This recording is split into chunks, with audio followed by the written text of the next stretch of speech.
Previously on Research, Rank, Repeat. Yes. Hot Frosty. Hot Frosty, a Netflix original movie that came out very recently. Hannah, would you like to reveal what your film you chose this year is? And I went with the Christmas classic, A Christmas Story. That film being Jingle All the Way. Yeah. A 90s classic that we have watched a lot as children. This movie and one of the other movies we are going to talk about, it's like, I was texting Alyssa and I was like, I've just seen them so many times. Yeah. Ralphie just says, Randy lay there like a slug, his only defense. I was like, that's funny. Just laying on the ground. He's just like, can't do anything because he's so like bundled up that he can't move his arms, so he's just laying on the ground. I thought that was funny. I'm like, that's a good one. That's a good line. Netflix's new Christmas movie has me wondering if women are okay. Yeah. Alright, that's all the background. What did it have on Rotten Tomatoes? 81%. Okay.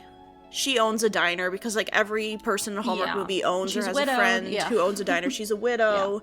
Her house is in shambles. I said, is this the East Lansing house at one point? She's depressed. Because, she's depressed. She's in the holiday blues. And just, like, the fact that the whole town was like, yeah, he's a snowman. Yeah, they just went with it. I'm like, is nobody else just like, excuse me? The only person that was, like, skeptical was the main character, was Kathy. Right, who understandably, you should be skeptical. And everyone else in the town was like, why not? It's Christmas. Yeah. Will he pipe down in there and disappoint everyone? Or fly using his jetpack to save Christmas? You know, watching this movie is so quotable. It is very quotable. We have seen this movie a lot. We quote this movie a lot.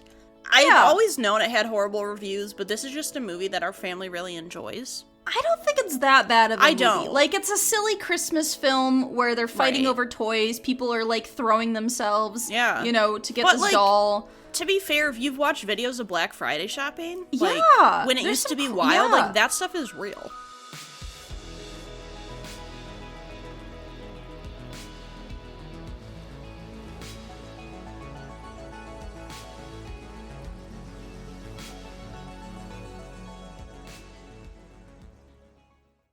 Have you been naughty or nice? You know I'm only naughty. According to our gift cards we received for the podcast Tara, we are indeed naughty. We are both naughty. Yes. Which, fair. Yeah, I think so. Yeah. I feel like the older I get and the more fucked up this country gets, I just become more naughty because I become bitter. Yeah. Jaded. Welcome. Yeah, this is Research, Rank, Repeat. Merry Christmas. Merry Christmas. I am co-host Alyssa. This is co-host Hannah. And I think this is the first time we have recorded our Christmas episode on Christmas. Yeah, it's Christmas Day here in Christmas America. Day. Merry Christmas, Happy Holidays, Happy Hanukkah, Happy Kwanzaa. Yeah, whatever holidays you do and don't celebrate. Merry all of them. Or none of them. Yeah. And this also might be our quickest turnaround we've ever done in an episode, because I am planning to, as soon as we're done recording, actually maybe not as soon as we're done recording, but today, I will be editing this episode, and I intend to get it up at the end by midnight Christmas Day. We're putting her to work. I have to actually work. Yeah, Hannah's gotta work. Love America. Yeah. And Alyssa does have to work for this podcast. Yeah. Because she's our unpaid intern. It's true. We're both our each other's unpaid interns. We are. I interned for Hannah, she interned for me. And the perks include nothing. Yeah. Just the satisfaction of knowing you did a good job. The somber reality that things done for joy are maybe not always joyous. Yeah. Yeah. Anyways. Yeah. Christmas! Yay! Woo! I think we usually just record it over Zoom. But the way this episode works is every year we go through and we have an long-standing, I don't know what the right way to phrase this is. I don't know what you're trying to say. Like a Christmas list that we've been adding to for years. Oh, long-standing. Long-standing Christmas list. So our ranking list of Christmas movies, we started in the year of 2021. Mm-hmm. And every year, Hannah and I will add somewhere between 2 to 4 movies a year, depending on, like, last year we had a Lindsay Lohan movie that was also a Christmas movie. Yep. So that was our 4th Christmas movie of the year. Yep. But the way it normally works is Hannah picks a movie, I pick a movie, and then we have a third, sometimes random, sometimes it's just a movie that so one of us saw and wanted to pick. This year it was a movie I saw and thought, oh, we should do this one. It looks interesting. But this year, Hannah, would you like to reveal your movie choice? Yeah, I said, fuck the animated Grinch. I want to do the Jim Carrey. Dr. Seuss's How the Grinch Stole Christmas, featuring Jim Carrey. Yes, a Christmas classic. Yeah. And then I thought, well, it'd probably be a good idea to cover some of the classic Christmas films we watched as children, as we've got a lot of the, like, big hitters, but I thought, what better way to celebrate this year then with a Murder of Santa. And that's why I chose The Santa Claus, featuring TV's own Tim Allen, known Michigan criminal of the past. Known narc. But that's the point. He's pure Michigan. Yeah. So we have to give him that. And and I chose that movie because it was one we watched a lot as children. Yeah. And so for our last pick, when I am watching like YouTube or Hulu or something with ads, if there is a movie trailer, usually what I'll do is I just skip over it or I'll leave when it's on. But every once in a while, I see an ad and I'm like, oh, that seems interesting. And I'll actually watch the whole trailer. And this year, that was the movie that I watched the whole trailer and went, oh, this could be interesting. It's a new Christmas film that came out on Amazon. I don't know if it's an Amazon exclusive. Yeah, I'm not sure. But it's called Oh, What Fun. Came out this year, starring Michelle Pfeiffer as the lead. Yeah, and we'll get into that later. But those are our three selections this year. Yeah. I mean, I think we got a good mix of, I mean, I guess two of the movies are ones that we definitely grew up with watching, and kind of from similar time periods, like 90s to 2000s. Yep. And then this new one that I had not heard of. Alyssa said, we should watch this one. It has Michelle Pfeiffer, and I said, that's all you need to say. Yeah. I'm sold. Yeah, so I think we should start with... Do we want to go in year order? Do we want to go in alphabetical order? We could do year order. Year order? Okay, Yeah. so that means we will be starting with The Santa Claus. The Santa Claus, which Right. I believe Alyssa has some I do, yes. information I took the on. background on this one.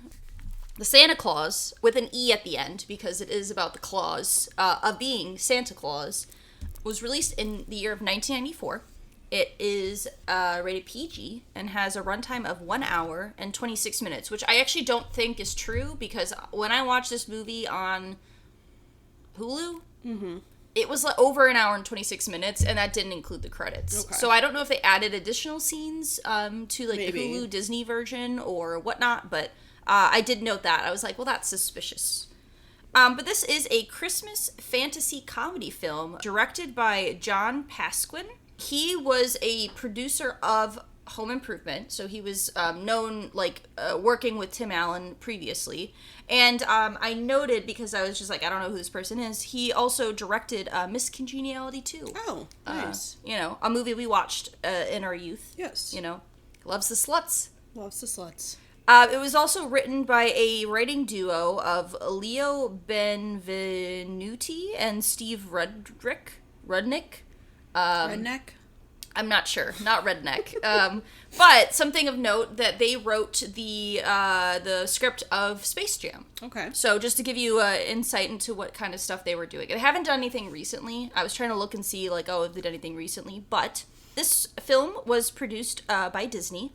And it's the first in what would eventually become a film and TV franchise, as there are, I believe, 3 films and a TV series around this character. Yeah, that and sounds right. This universe of Christmas. Yes. So it originally was supposed to be released under Hollywood Pictures, but it did very well in test screening, so Disney took the producing and distribution from Hollywood Pictures and released it under Disney. Nice.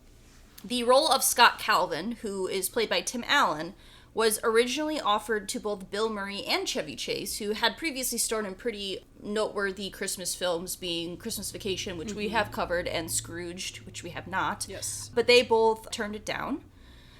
It grossed $145.3 million in North America and $190.3 million worldwide, which pretty solid for the 90s. Yeah. It also re-released in theaters in November of 2020 due to the COVID pandemic, not really releasing new movies at the time, so they kind of were just throwing in stuff. And it made $711,000. Interesting. Which, honestly, for, just being re-released, so, It was a regular on both Freeform and ABC with record ratings. They have their, 25 Days of Christmas movie marathon. ABC Family for the past, if you have never heard of Freeform. Yes. Which we've also covered extensively on our... Yes, we have indeed. Did I say channel earlier? Did I say we covered this on our channel? I don't remember. Okay, I might have said that, and obviously we don't have technically we have a YouTube account, channel, I don't know. Either way, on our podcast. Okay, I don't remember this, so it must have been cut before we watched this film. But initially in this film, there was a joke where Tim Allen says, 1-800-SPANK-ME is a line. I don't know the context of the joke. It's obviously arguing with his ex-wife, because that makes sense. But what happened is that kids started calling the number, and it was an actual number for a sex hotline. Oh my god. So people were trying to sue Disney because kids were calling sex lines.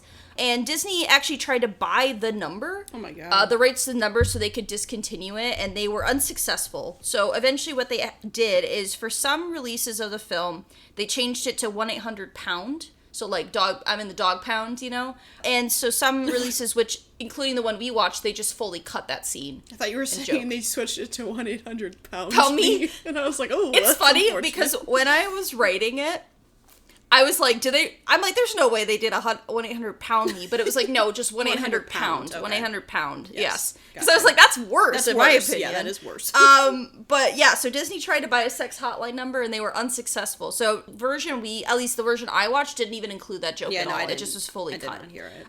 Oh, a fun fact, just in case for our younger listeners who may not be aware, Tim Allen was like a huge household name in the 90s, early 2000s. And in the 1 week of November 1994, Tim Allen had the #1 movie, the #1 TV show, and the #1 book in the country. This was also his first lead movie role that he had.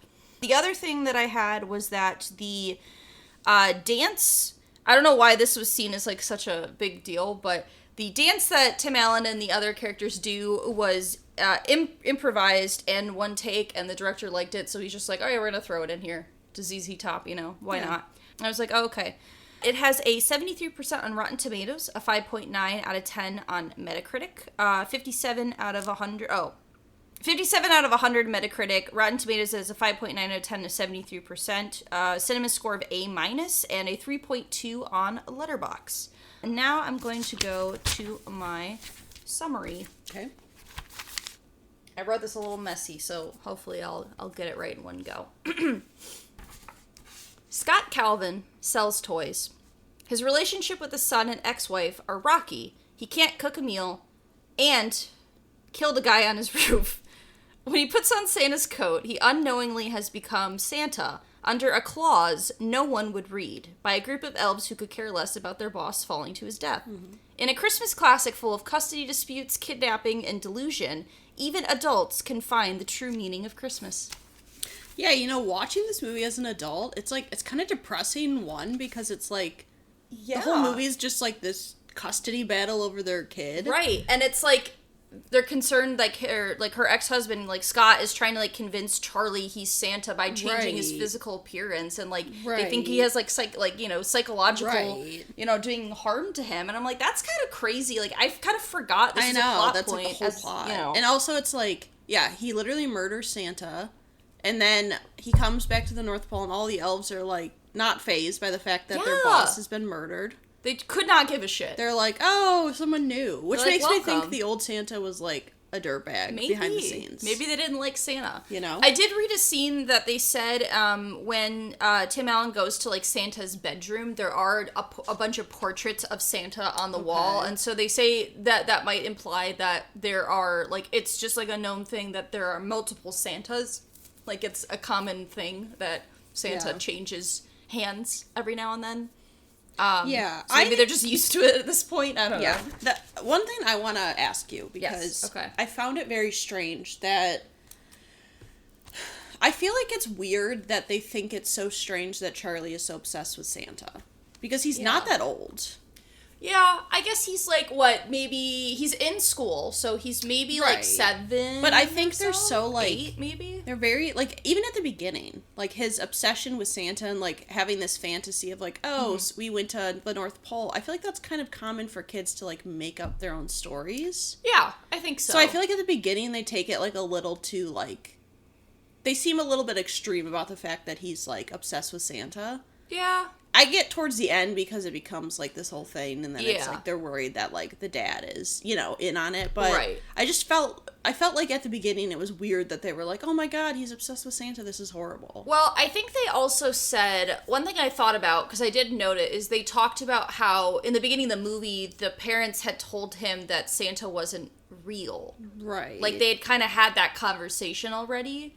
And, like, he was upset about that, and so that might be part of it, is, like, maybe they think he's, like, rebelling against this, like, belief, like, that he thought, you know, like, asked about Santa being real, they tell him he's not real, then he has this experience where, like, Santa's obviously real, and then the parents are concerned that he's, like, taking it too far, in that sense. But I do agree, I think they overreacted in the beginning. I don't think they overreacted when Tim Allen's character starts to look like Santa. No, but like, also, that's like, concerning. I get that at that point that would be concerning, but before that, yeah, I think they overreacted a bit. Right. Yeah. I don't know, though. If someone, I'm trying to think, like, because he comes into work, like, a few days later and he's gained, like, 50 pounds.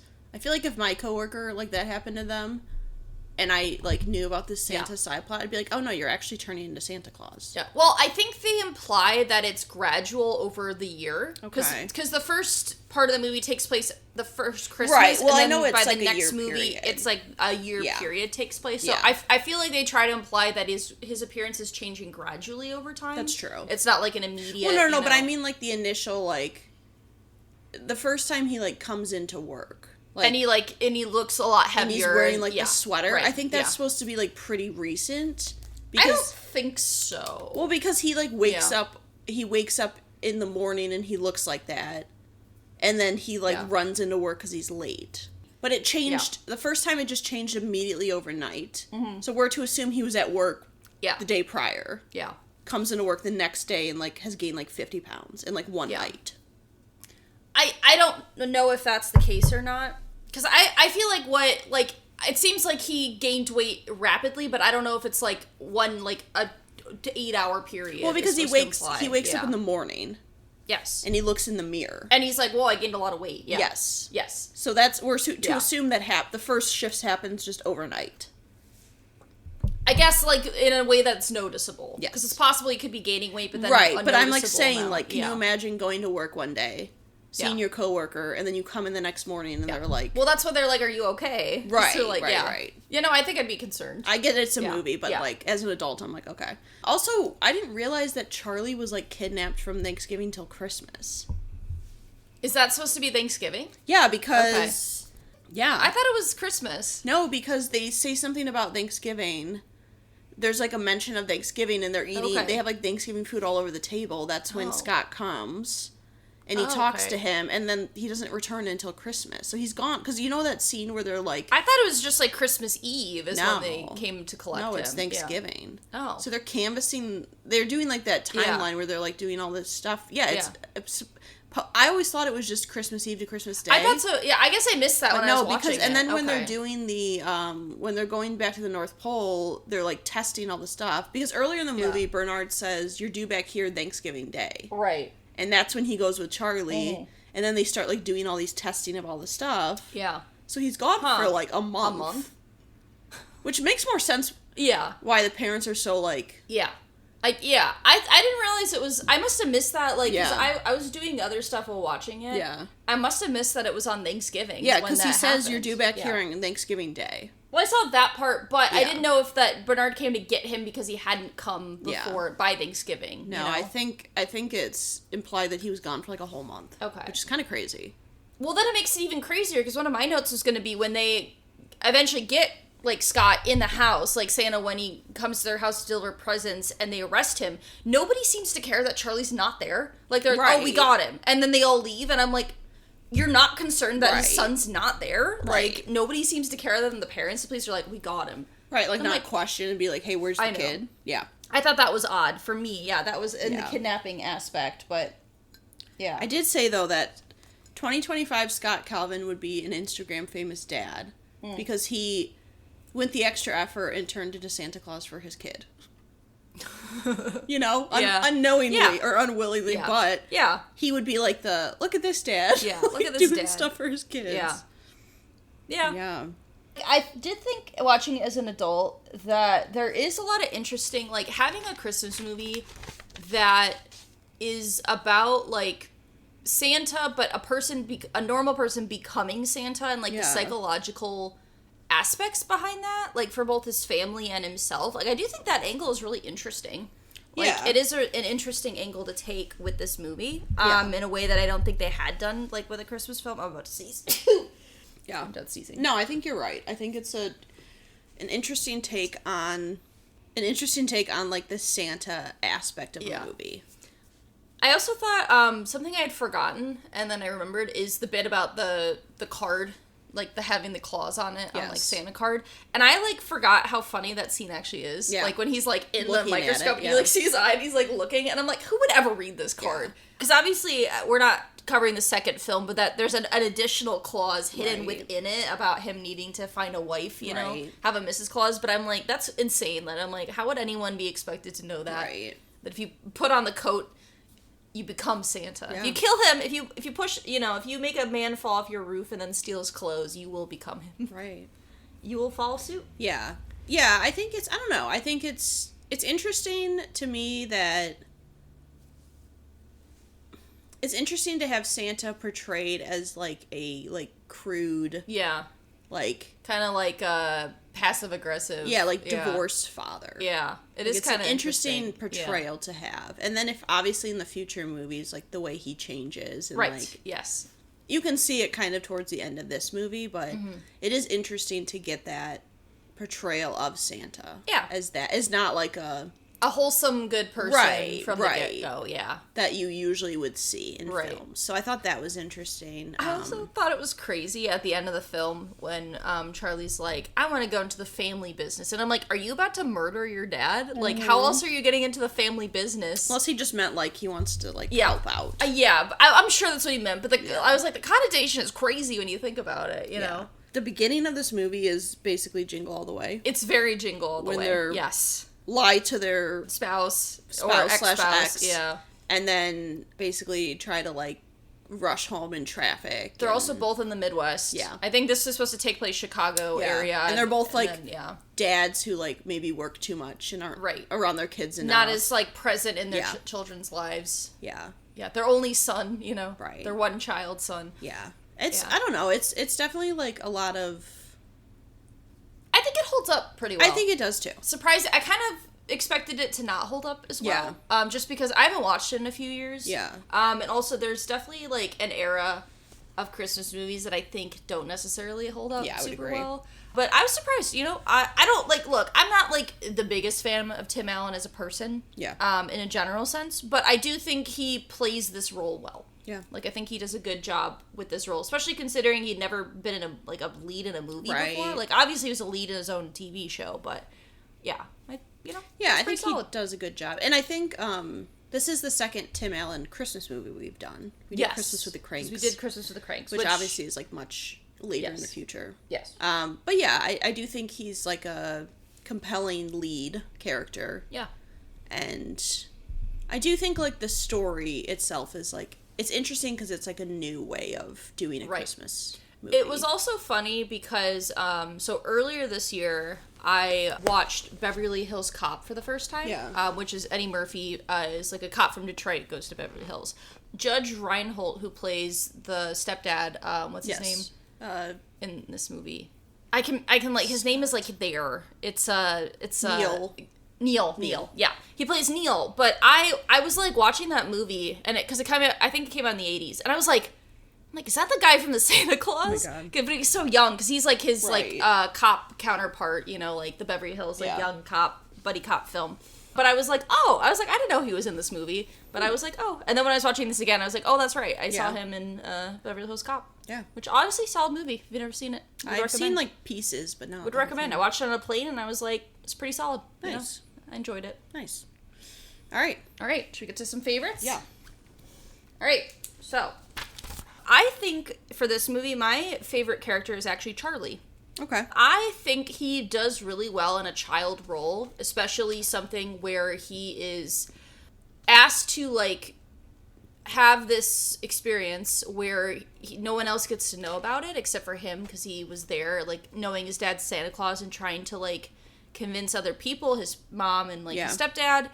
I love that conversation with him and Neil, because Neil's a psychologist, where he's asking him all these hypothetical questions, and, like, they're just going back and forth. And I'm like, I think he did a good job in the role. I know that the child who played him, I don't think acted much outside of the Santa Claus trilogy, but right. I enjoyed his role a lot. I thought he did a good job of, like, portraying the, like, child wonder within, like a mythical creature type deal. Yeah. So I actually agreed. Because I don't think Scott is a very likable character. No, I don't think so either. He plays the role well, but right, because he's, like, pretty, like, you can tell he's maybe not around his kid as much as, you know, he is, you can see he's kind of absent. They don't really have that relationship at the beginning. And he's just not, like, he's just very, like, snarky. Like, so, yeah, I agreed. I really like Charlie. I did agree, because a lot of times I can find, like, kid actors can be maybe a bit annoying. And I feel like he did do a good job of, like,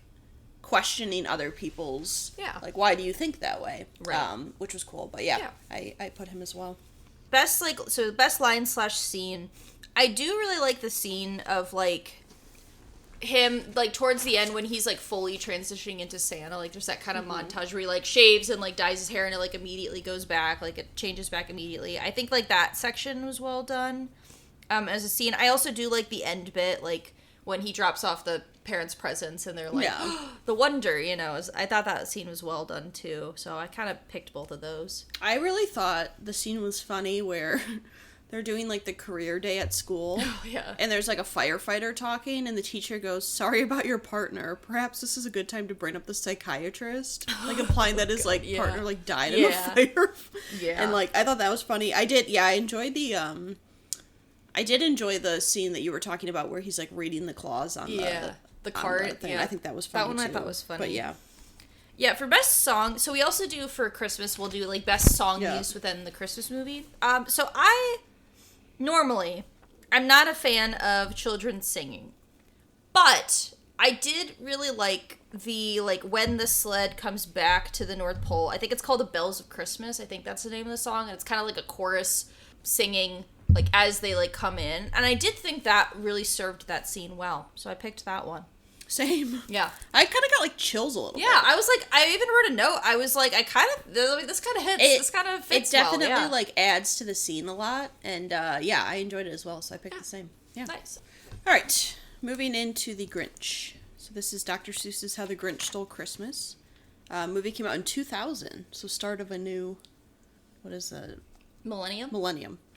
Century, however you want to say it, yeah. It's rated PG, an hour and 45 minutes, and it had a budget of $123 million, and the box office was $350 million. So it made a good amount. Yeah, I know it was very popular for a long time, because I don't have a memory of seeing this in theaters. I don't either. We might have, but we definitely watched it a lot. I remember watching it, like, on ABC Family. Yeah. Like, every year. And ABC. I think it was on ABC, too. And then I have the DVD now. Yeah.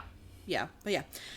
Okay, so it has a 3.6 out of 5 on Letterboxd, a 6.4 out of 10 on IMDb. And this movie was directed by Ron Howard. Yes. It was written by Jeffrey Price and Peter S. Seaman.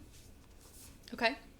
It's based on the 1957 children's book by Dr. Seuss, and it was the first Dr. Seuss book to be adapted into a live-action feature film. And it's the second adaptation of this book following the 1966 animated TV special, which we have covered. Yes, we did cover that. So this movie received mixed reviews from critics, but it was the highest-grossing film of the year 2000 domestically. the 6th highest of 2000 worldwide, and the 2nd highest grossing holiday film of all time, behind. Would you like to take a guess? A holiday film? Yes. I know that the Jim Carrey Christmas Carol did well. It's not a recent film. Okay. I'll say that. Not recent. Okay. Well, I mean, to be fair, that one did come out in like 2009, Yeah. so it would be like not super recent, but okay. I mean, Home Alone, maybe. It is Home Alone. Yeah, I was gonna say I know that one Yeah. did well. Yeah. Okay, it also won the Best Makeup and Hairstyling Award at the 73rd Annual Academy Awards. Mm-hmm. And it was nominated for Best Production Design and Best Costume Design. Makes sense. Jim Carrey was nominated for the Golden Globe Award for Best Actor in a Motion Picture, Musical, or Comedy. This movie is narrated by Anthony Hopkins. I did know that. And I did read he recorded the entire narration for the film in a single day. Yeah. Which is pretty impressive. I mean, to be fair, there wasn't that much. No, to but do, still, but to do it all in one day. Yeah. Okay, so before his death in 1991, Dr. Seuss had consistently declined offers to sell film rights to his books. Mm-hmm. But his widow, Audrey Giselle, auctioned the rights after his passing to this film. But she put in a ton of different terms and clauses. Yeah. Not Santa Claus. No, not Santa Clauses. So the people that submitted bids, they had to be willing to pay $5 million up front. Okay. She would only accept directors and writers who had previously earned at least $1 million on a previous project. Actors considered for the role of the Grinch had to be of a similar stature to Jack Nicholson, Eddie Murphy, Robin Williams, Adam Sandler, or Jim Carrey.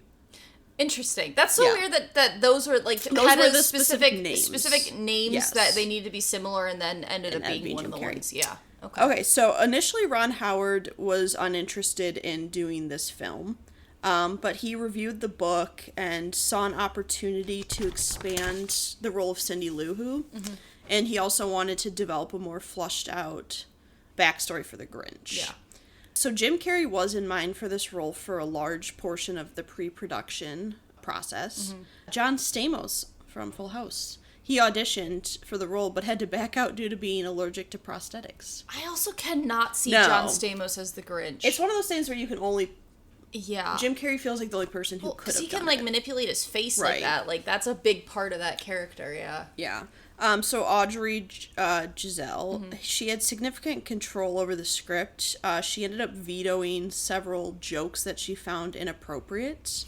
And I was reading there was certain lines they wrote in that she was like, no, you cannot say that. But she was fine with the swingers party joke. I guess. Okay. I don't know. I was like, that's interesting. Like, what's considered too inappropriate Right. versus not? You know. So this makeup process for Jim Carrey took up to 2.5 hours each day. And he often compared wearing the costume to being buried alive. Yeah, I can imagine. Yeah. Like, I know a lot of people who do the full prosthetic makeup. Like, it is Yeah. an intensive process. He wore yellow contact lenses, but due to discomfort, many scenes required them to do post-production digital alterations to his eye color.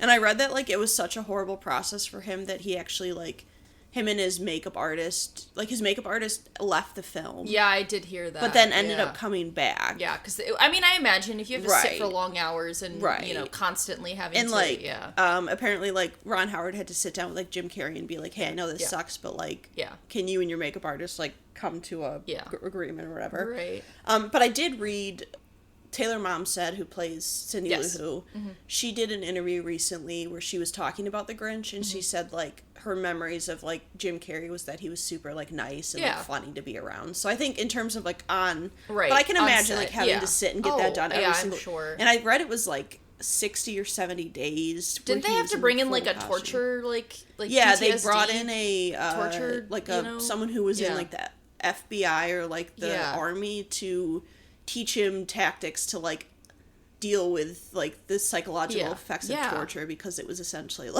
Well, I can imagine it'd be difficult, especially if you have to spend hours just to get it on. Right. Yeah. Did you see? Did you listen to the Where Are You Christmas she did? Yes. Yeah. Oh, it was so cute. Yeah. It was so cute. She has a band called the Pretty Reckless, which she's been... Taylor Momsen. Yeah, sorry, Taylor Momsen. Sorry, to go back to her. They've been a band for a very long time. It's been a long time. She started that band when she was, like, 16 or something crazy. She's also in Gossip Girl, Jenny, for those of you who know her from that. But yeah, they did a Christmas album this year, and she did a kind of, like, cover... new version of Where Are You Christmas. She sang with her young self. So she cute. harmonized with her younger self, and then they did like a rock version of it, which was it's pretty good. It was also because I know in the past she's not wanted to talk about that because she didn't. I think she got made fun of a lot. Yeah, she following did say that, being in that film and wasn't super thrilled to talk about it and didn't want to really engage with that. But I think now she's at a point where she's happy to. Is seemingly happy to be talking. Yeah, and I also I know that she had said that her fans had wanted her to do a Christmas album for a really long time so she could do that song. Yeah. And her band were always like, no, we're not going to do that. Right. And then she said during COVID they were all locked down together and they'd lost their production. The guy who did a bunch of their production had passed away and they were all super depressed. Yeah. And she was like, that was the first, they just messed around and did a bunch of Christmas songs one day, and she's like, the first time they all were happy and smiled, so they decided to kind of do an album. Yeah. But yeah, so anyways, just a little fun tidbit. Okay, so Toys R Us launched a massive promotional campaign for this film, which included when you walked into the stores, they had the cutouts and all that stuff all over the store. I'm sure we saw that. We went to Toys R Us a lot. And then when this movie released on VHS and DVD, it became the best-selling holiday home video of all time. And it's one of only 4 titles to sell more than 2 million DVDs during the opening weeks. I think it was Titanic. We covered one of the movies. Yeah. Because I definitely remember in the background of something we talked about being one of the highest selling I know one of them DVDs. Was Titanic. I didn't write down what the other ones were. I don't remember. But essentially this movie did very well considering... Did well with audiences. Yeah. And it obviously made money very well, post-movie success in terms of, selling DVDs and stuff like that. Right. Okay. And now I have a summary. All right. Jim Carrey is once again green, but this time as the Grinch. Ostracized from the Who's of Whoville, he lives alone atop a mountain with his dog, Max. He's got a busy schedule, but when Cindy Lou, I don't know why I said it like that, invites him to join in the Christmas festivities, he complies, only to be bullied by the residents once again. Will he save Christmas and reunite with his lesbian moms? Or will the Who's finally get what they deserve? The Who's are the fucking worst. They are the worst. They suck. They are the worst. Yeah, they suck. I have one comment first. I was kind of surprised at how good the opening CGI actually held up and looked. Yeah. Because there are a lot of movies from the early 2000s, late 90s era where the CGI, because that's when everyone started using it, aggressively. A good example is the live-action Scooby-Doo. Yeah. The monsters look awful. I love the movie, but it doesn't hold up well. Yeah. This actually looks really good. The snowflake kind of, CGI animation. And I was a mix of that and the practical sets. I was it actually, looks pretty good for being 25 years old. It does. Especially because, you've said, we've watched some movies that it just doesn't hold up. I remember watching the Ice Age movies, and I'm like, oof. Yeah.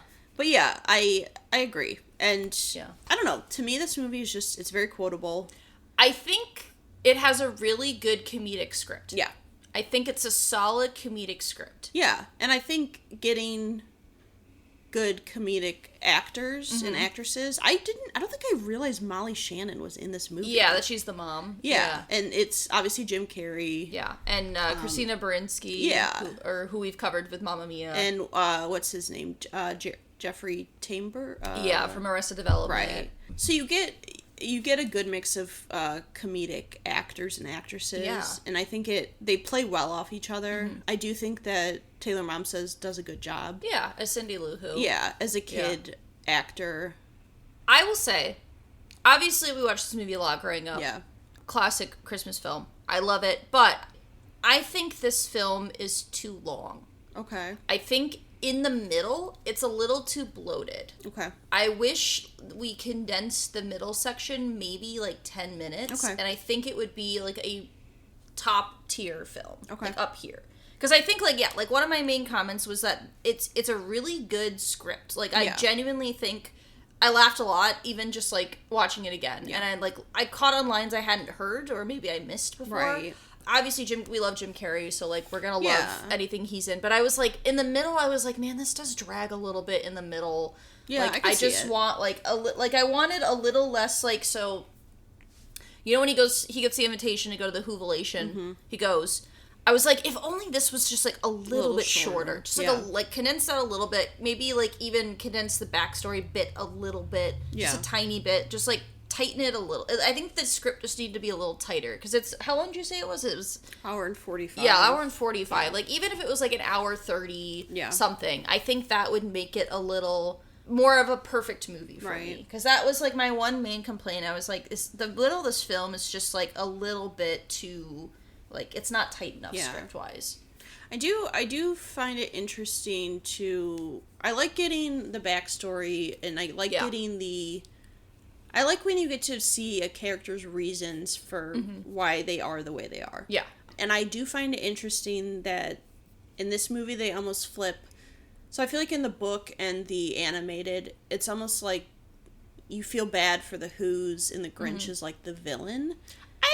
I mean, I guess. Well, in some ways, yeah. But I feel like this movie does a good job of almost being like the Grinch. You feel sympathy for the Grinch, and you kind of are like, oh, these Who's kind of suck in some ways. Like, I don't know. So I do find that interesting. I do think it was really smart to put more emphasis on Cindy Lou Who as a character, because I think that works. And I think that was a good choice for a live action. And I think she's the one who brings the humanity out of the Grinch. Right, yeah. Because amongst all this... For the majority, amongst all these people who are kind of like unkind to the Grinch and bullied him as a kid, you get this one character who kind of shows him like not everyone is like that. Yeah, right. Which I like to see, and I think it was a smart idea, like you said, to have her kind of be more of a focal point. And like her questioning Christmas and like the spirit of Christmas and like having questions, and when everyone else around her seems to not see things the same way she does. And I do like at the end her parents then stick up for her. Like I do think they like her dad being like, we were wrong. Like, you know, I do really think that was a nice touch to have like that sense of community like still there, but in a different way. I was like, so I do think, and the Who's all suck. I love that light shooter that what's her name, Mary what's her character's name? Mary what is her name? I don't know. I think, did I write it down? Martha Mayhew. Martha Mayhew. I do love her little light shooter gun she has to put the Christmas lights on. I'm like, man, like some of the stuff is fun. Like some of the choices they made, like to do the set, because it does feel very like a practical set. It does. Like I'm sure some of it's CGI, but a lot of it feels very practical. Well, and I mean, they obviously won awards. I do really like the costume design. And, like, the design. I like and I do know they did. All the Who's have, like, the prosthetics. Noses I know they didn't do Cindy Lou's mostly because it was, like, a child actress. And they didn't want her to, like, be uncomfortable. And they had the whole thing about, like, her nose hasn't grown in yet kind of deal. Like, it seems to happen at some point, like, in this version. And also, I do like that in a time now where we're getting a lot of these, like, horror stories of like children actors on like sets. I like that it seems like this one they were like, oh, we should not put her through. I'm sure it helps because Ron Howard himself was a child actor, so I'm sure it helps to have somebody, the director of this film, being very familiar with the way the industry works. But like the way that she talked about it I think it was on Call Her Daddy, which is a podcast. The way she talked about it was like in a very like positive way. Like the set itself and like her experience on the set. So it's nice to hear stories like that. It is nice, see like I think you're right. I think it helps when the person who's kind of in charge has like gone through that experience as a kid and has that like, you know, 'cause for the most part she really was the only child actor on that set. They have like some like teenage but they could be like in their 20s. And there's like the like flashback scenes to the Grinch as a child, like those obviously were children, but they were just like more for a day or I'm sure like a day or two filming kind of. But so I do think the whole this movie is meant to be a comedy and I think it does a very good job of being a comedy. I do too. I like the amount of lines I wrote down so many lines. Is so many. All right, let me see. God, I love the jury duty, jury duty, pink slip, blackmail. Wrongo. Yeah, I put a line that I forgot the Grinch landed straight into Martha Mayhew's boobs. Yeah. He just, like, goes straight in. Goes in for the motorboat. I said, did the Grinch influence Elphaba, or did Elphaba influence the Grinch? Yeah. Which came first? So, a line I never caught before. When they are, and I've had subtitles on when I watch this. When Cindy Lou Who and the Grinch are coming down the hill to deliver the presents back, the Grinch says, the powder's bitchin'.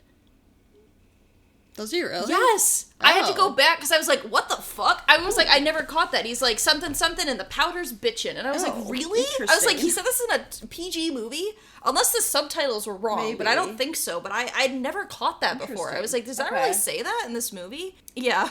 But that, my God, the end of the movie, I wrote on the, out of the way, I have no insurance. Yeah. Dad, move it. Like, some of those lines are so funny. Yeah.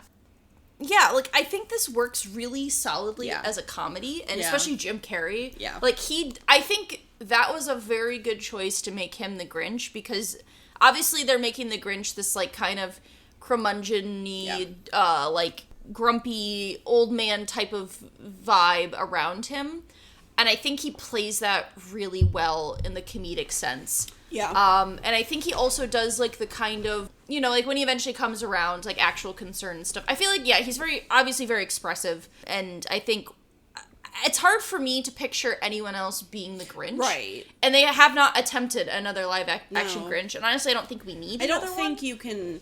Yeah. I think he's kind of the perfect person for that role, and... Yeah, it's hard to picture anyone else who would be able to live up to that. Yeah. So I hope honestly, I don't think we need another one. No. I don't think they should do another live action, but, you know, people love money, so we might see it at some point. But yeah, honestly, that's really the only complaint I have, is that I just think it's a little bloated script-wise in the middle, but solid. I love the beginning and love the end. And like, somewhere in the middle, I just get lost a little bit, and I wish it was just a little bit of a tighter feel for me. Yeah. Yeah. I mean, favorite character, I had to go with the Grinch. It's gotta be the Grinch. I do really like Cindy Lou Who, but I think the Grinch is such, like... Just so funny. He's just very iconic in that role. Yeah. Yeah. I think, we covered him well. Oh, see, this is hard because I wrote down so many. So I did both a scene and a line. Yeah. Scene, I really like the post office scene. Yeah. I love the scene when they're... Because I feel like it does a really good job of establishing that relationship between the Grinch and Cindy Lou Who. Like, that first meeting. And then just, like, the Grinch trying to, like... He's trying to be mischievous by, like, you know, doing very little. Yeah. Like, it kind of establishes this, like, sense of, like, he feels wronged by them and doesn't, like, you know, they create too much noise. And then I think for my favorite line, I do really love the 6:30 dinner with myself. Can I cancel that again? And then, like, the what would I wear? Like, that exchange. That's gotta be my favorite. Yeah. I think that is for me. There's a lot of lines, though. I could have picked... 15 different lines. I think my favorite scene is that whole segment where he's, like, looking through his calendar and he's like, it's funny. He's reading, he's like, jazzercise, and, like, I think that scene's really funny. Favorite line, the two you said, I also really like, am I just eating because I'm bored? Yeah. Or, that is not a chew toy. Yeah.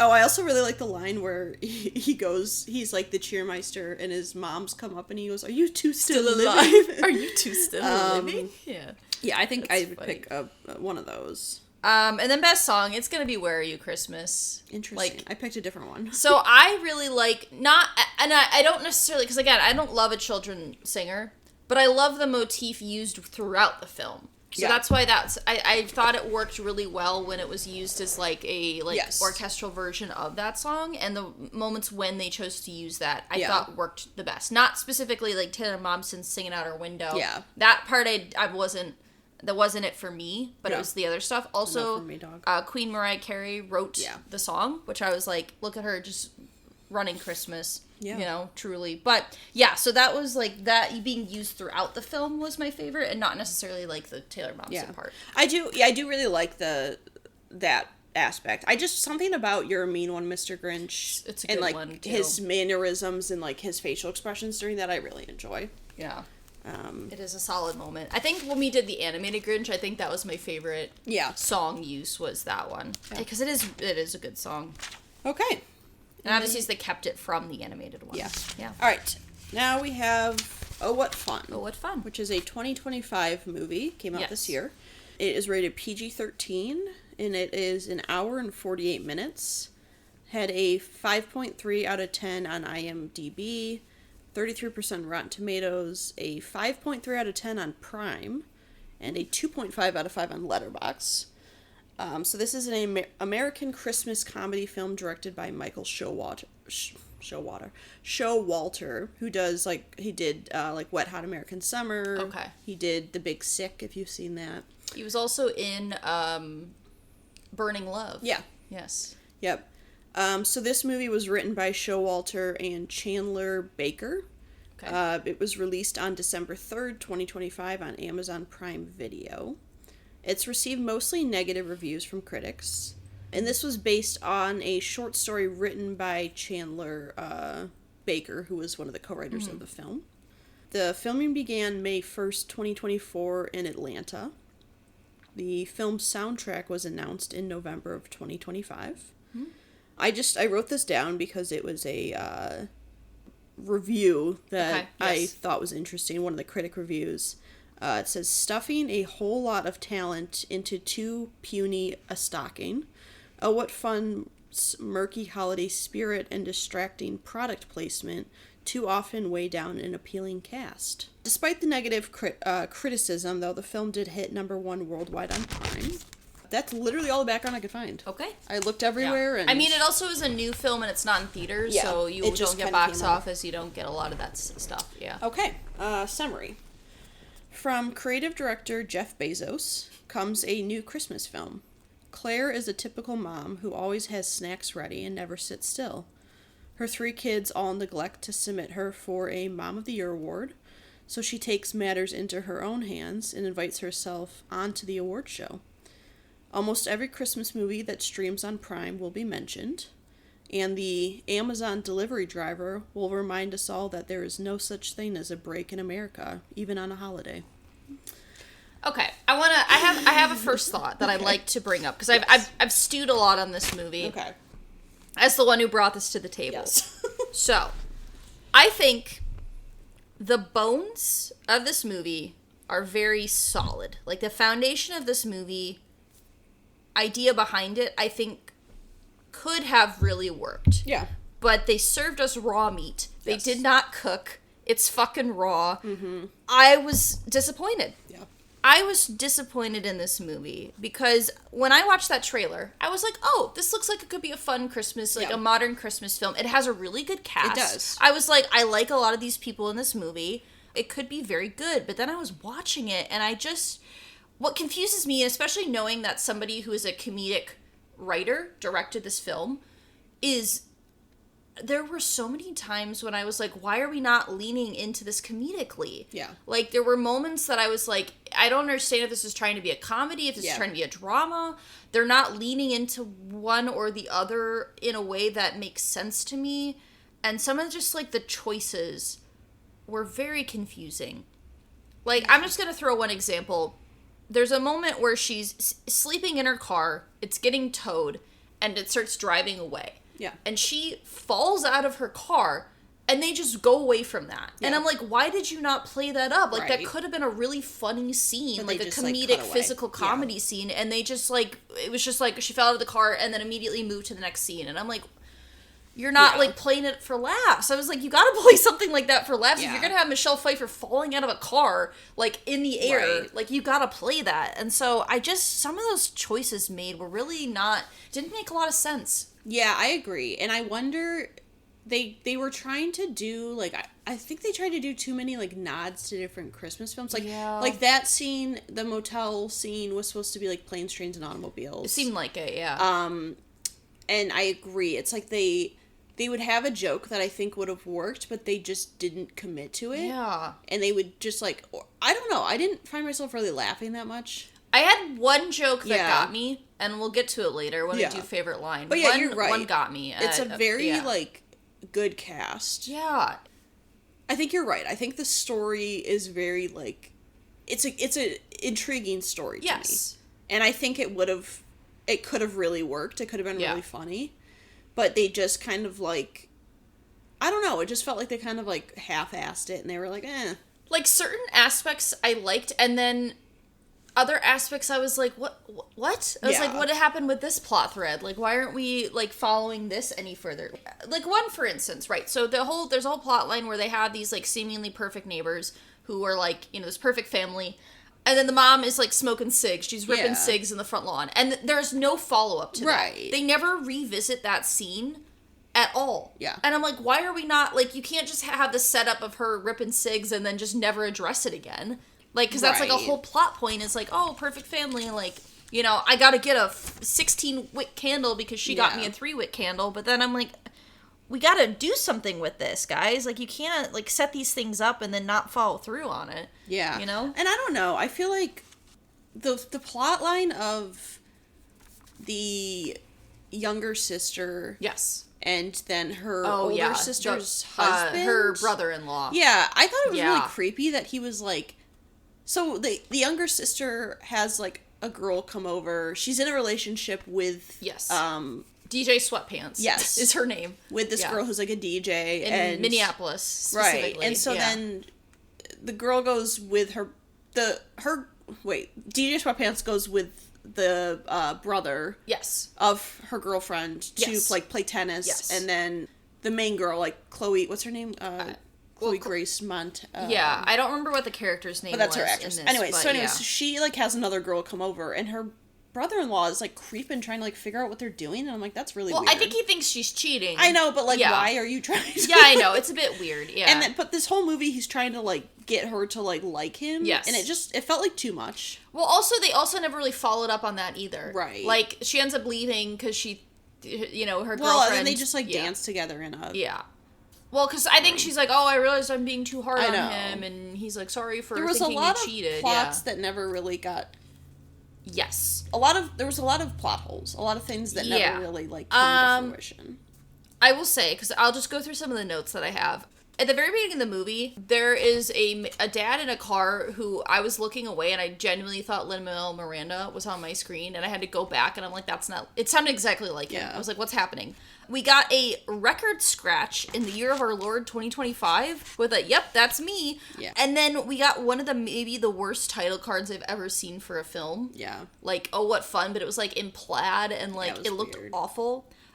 And then, you know, I really want to say that I loved the aesthetic of that kitchen. Yeah. Really nice interior design.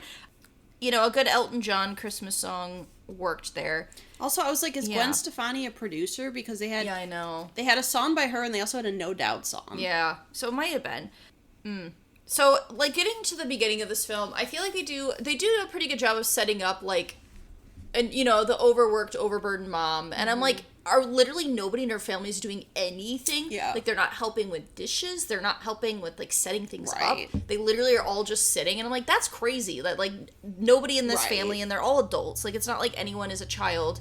I mean, there are the children, and that's, but like, there's, like, three her grown daughters, adult like, children. her grandchildren. Like, they obviously are building this resentment.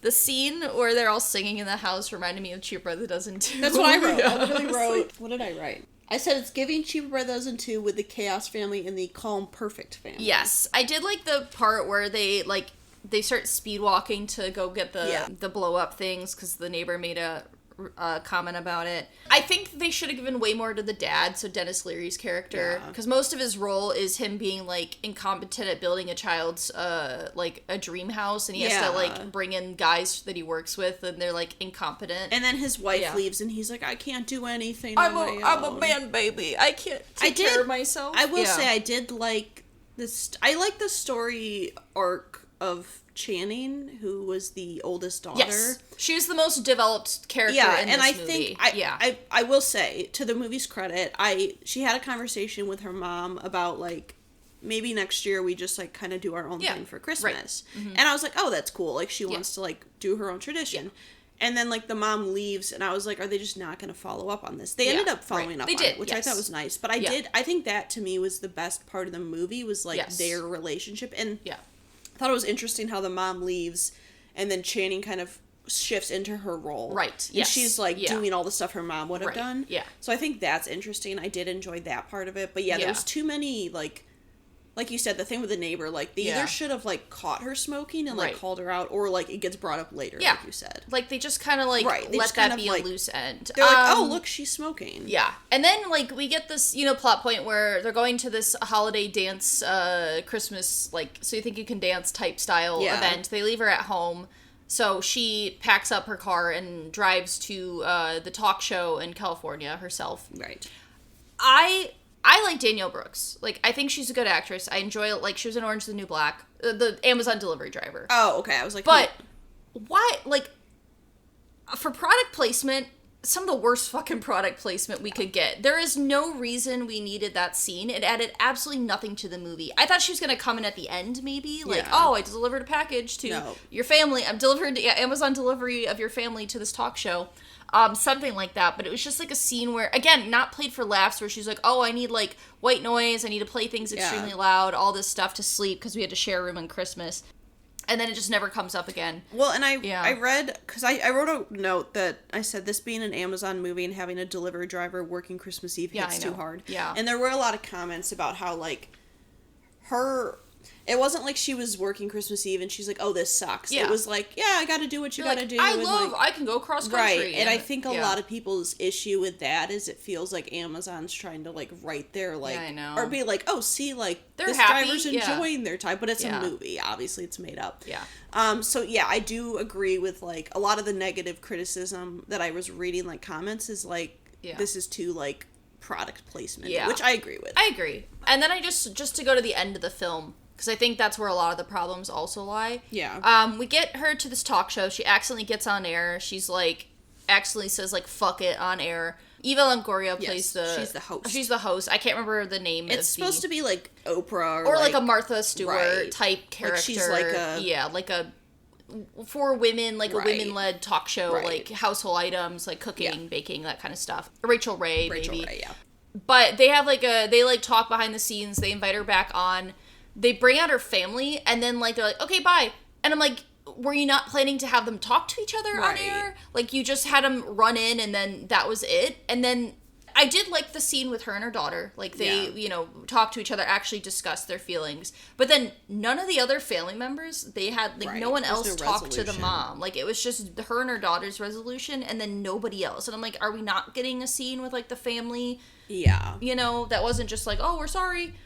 I was like, what? I was like, all right. And I think I assumed when the family, because the family sees her on the TV. Yes. And they know where she is. Right. I assumed when they then showed them flying on the plane that they made the decision to go. And not that the TV show wanted them to come And then out. the daughter makes a comment like, oh, well, it was last minute. The TV show asked us to fly out. Yeah. So I'm like, it's weird because at the end of the movie, they're still not really proving that they're like... Right. I know. That concerned. Yeah, I know. Because they literally were like, oh, well, the TV show wanted to fly us out, so we came out here. So and not that they themselves wanted to come out. Yeah. Right. Yeah, so I'm like... there's a bit of that. And maybe that's the part of me that expects the movie to be like, oh, we've changed so much. Yeah. Maybe it's, I don't know, maybe it's more realistic to be like, oh, yeah, they're still kind of like, not it's great. It's not perfect. It's not going to be immediately right. But yeah, I don't know. Yeah. It annoyed me because I could see the potential. Yeah, I was like, the potential is there. It and just like, did not and it just get didn't executed. hit right. Yeah. It just wasn't right. It was like too much, the meat was raw. They could have cooked. They could have cooked. I think that's the problem. Is I'm like, I see the potential. It's there, and I'm like disappointed in what we got. Yeah. That's the way the cookie crumbles. Yeah. Oh, I did one thing that I thought was weird. They live in Texas. Yes. Michelle Pfeiffer's character had a really thick Texan accent. Yes. And then it would just like disappear. Yeah. It was very odd. Yeah. Well, because it seems to imply that they must have met in Boston on the East Coast. Right, but I think she was from Texas. So maybe she went to college there or something. Or like was out there. But yeah, so maybe just living elsewhere. I agree. But it was weird because she just like kept slipping in and out of it. It is a bit weird. I would agree. Do you have anything else you want to add, or do we want to get to favorites? I definitely thought there was going to be a reveal that her kids actually did nominate her for the show. Yeah. And then they were just like, no, they didn't. Right. I wrote that the soundtrack had a lot of the 2000s girls. Because Kelly Clarkson had a song, Gwen Stefani. There was someone else that was like kind of 2000s. Yeah. I'm trying to think who else was in there. Yeah, I just said that it's very chaotic. Yeah. Oh, I did write, sometimes you just need to go for a solo drive, listen to music, and eat some food. Yeah. Sometimes that's how it is. Yeah. And I did, the first line I wrote was, why do people always pump gas in the cold without a coat on? Yeah. But then once the plot went out and you realize she just, like, got in her car and left, I'm like, okay, it makes more sense. It makes more sense. I'll give them credit for that. Yeah. Or I'm like, okay, that checks out. Yeah, I think that was pretty much it. Okay. Character, I wrote, they all kind of suck. Yeah. But I put that I like Channing, specifically her relationship with the mom. I just think she had the most development. Yeah, I put, like, Claire and Channing, like, I liked, like, their dynamic I thought was the best between characters. Right. So I put them, specifically. Favorite, there was a line that I liked. It was the lesbian daughter talking about her brother-in-law. And she said, nobody listens to Doug. He's the weird family ghost that hangs around and haunts us all, which I thought was funny. A line that got me, and there was a lot of I didn't like about later in this scene or in this general scene, but it's when the Eva Longoria, the host, has Claire back with, like, her like, producers and stuff, and she just goes, here, I'm a boss bitch, but at home, I'm everybody's bitch. And I was like, that's actually kind of funny. That's funny. But then a lot of that other scene, I just did, like, they went on for too long. Yeah, it was where they're weird. like, oh, all the kids can't take care of themselves. Yeah. And I'm like, yeah, fair, but I think her delivery really, like, sold it for me on that one. I did enjoy that. I didn't really write a favorite scene down. Yeah. The office talk part, I thought was fairly well done, but I didn't, like, there was no, like, I guess the Claire and her daughter's talk I thought was pretty well done as well. I was waiting for, like, a comedic scene where, like, I would laugh really hard or something. It just, it just didn't happen. I just didn't deliver. Yeah.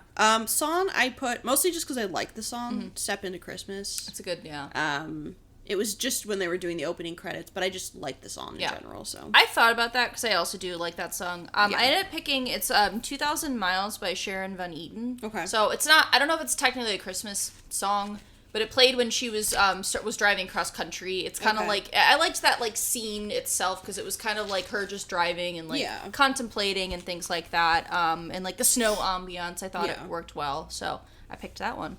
Nice. All right. Now is the chance for us to update our rankings. Yes. Did you have any, like, pre-adjustments? I did not adjust anything this year. I did not either. I kept everything as is. Both of us changed our lists a little bit last year. Yeah. So this year I just kept everything as is, you know? I put Oh What Fun as number... How many do we have total? 19. 18. At number 17. Okay. So for me, it was between Christmas with the Cranks above it and then Hot Frosty below it. Yeah. The reason being is I think I enjoyed it a little bit more than Hot Frosty. I think it was a better plot. Yeah. And I think I just enjoyed the overall, like, movie more. Christmas with the Cranks, I think, does a better job of having, like, a story that makes more sense and a bit more cohesive. Yeah. And there are some scenes in that I do think are really funny. So, yeah, that's kind of why I put it down there. I had a really hard time figuring out where to put this. I kept, like, looking at the movies and I was like, here. And it probably might change at some point, but right now it's currently at number 13. Okay. It is just above Polar Express. I really genuinely thought about putting it below Polar Express, but I hate that movie. I'm sorry. I did my best with putting it at number 14. Like, it's not at the bottom. I think the movie production itself is, like, an actual movie, so it can't be at the bottom. But, so it's just above the Polar Express at number 13. That's where I currently have it. But yeah, that one was hard for me. I was like, here, because I also thought about, I was like, does it go below the Polar Express? Does it go like at the like close to the bottom? Like, because I don't want it to be too high, because there's a threshold of, like, it cannot be higher than this specific, like, cutoff point. So yeah, the Santa Claus. This is hard because I think I have an issue like what you had with Lindsay Lohan, where I watched Happiest Season again this year and I realized I really like it. And I am now having a hard time ranking the movies because I'm like, do they go above it? Anyway, so I put the Santa Claus right now at number 11. Okay. So Happiest Season is number 10, and then The Muppets Christmas is number 12. Okay. I do like the Santa Claus. I think it's a good movie. I think in terms of, like, though, like, rewatchable, I don't think I would rewatch this movie every year. That's fair. And I think the other movies I have are ones to me that are a bit more rewatchable and ones that I maybe enjoy a bit more. Yeah. So for the Santa Claus, for me, I have it number 9. Okay. So that is Jingle All the Way just below and A Muppet's Christmas Carol just above. Okay. I feel like, to me, the Santa Claus feels very similar to Jingle All the Way in the type of movie where I I think it's a good movie. I enjoy it, but it's not a favorite. Yeah. But I do think it's a solid Christmas film, so that felt like the right spot for me to put it. The Grinch, I actually just ended up watching Love Actually recently because I had it right around the Grinch.